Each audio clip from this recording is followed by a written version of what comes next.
আসসালামু আলাইকুম। আজকে আপনাদের সাথে খুবই গুরুত্বপূর্ণ একটা বিষয় শেয়ার করছি। বিষয়টা হলো হাম। এখন বর্তমানে সারা বাংলাদেশে শিশুদের, বিশেষ করে 5 মাস থেকে শুরু করে 5 বছরের বাচ্চাদের শরীরে হামের সমস্যা দেখা দিচ্ছে। আপনি জেনে অবাক হবেন যে শুধুমাত্র ঢাকা শহরে এই মার্চ মাসে প্রায় 21টি শিশু প্রাণ হারিয়েছে এই হাম রোগে আক্রান্ত হয়ে। সারা বাংলাদেশে 1500 এর বেশি শিশু হাসপাতালে ভর্তি আছে এই হাম রোগের কারণে।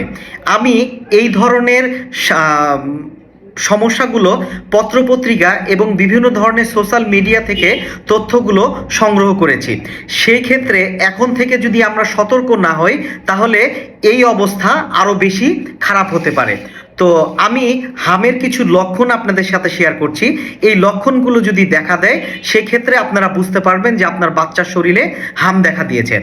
বাচ্চাদের শরীরে যদি হাম দেখা দেয় সেই ক্ষেত্রে জ্বর 101 থেকে শুরু করে 104 ডিগ্রি পর্যন্ত হতে পারে। জ্বরের সাথে সাথে শরীরে লাল লাল র্যাশ দেখা দিবে এবং অবস্থা যদি আরও বেশি খারাপ হয় সেক্ষেত্রে শ্বাসকষ্ট দেখা দিবে এবং খিঁচুনি পর্যন্ত হতে পারে।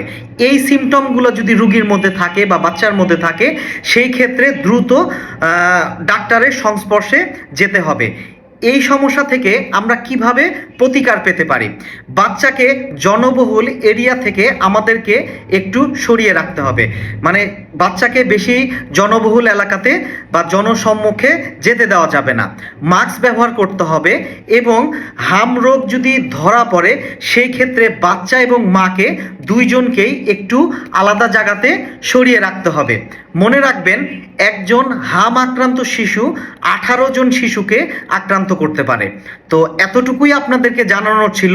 এই জন্য আমাদের সাবধান হতে হবে এবং সচেতন থাকতে হবে। তো এখন আপনাদেরকে এই বিষয়টা ভালো মতো মাথায় নিয়ে বাচ্চাকে দেখে শুনে রাখতে হবে। তো সবাই ভালো থাকবেন, সুস্থ থাকবেন। আজকে এতটুকুই আপনাদেরকে জানানোর ছিল। সবাই ভালো থাকবেন। আসসালামু আলাইকুম।